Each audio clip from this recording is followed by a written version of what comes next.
أعوذ بالله من الشيطان الرجيم. بسم الله الرحمن الرحيم.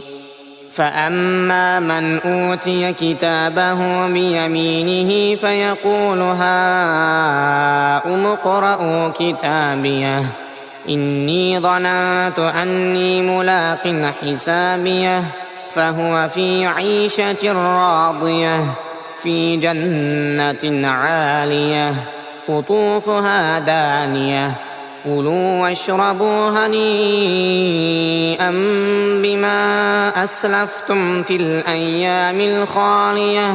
وأما من أوتي كتابه بشماله فيقول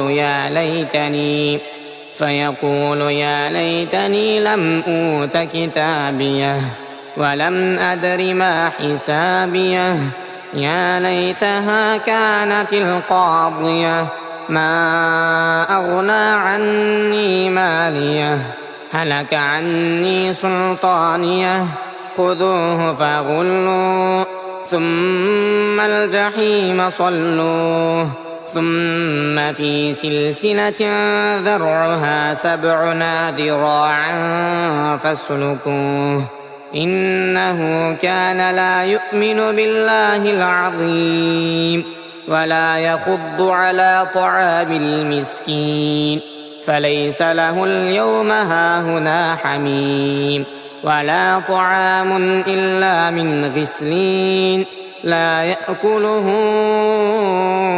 إلا الخاطئون.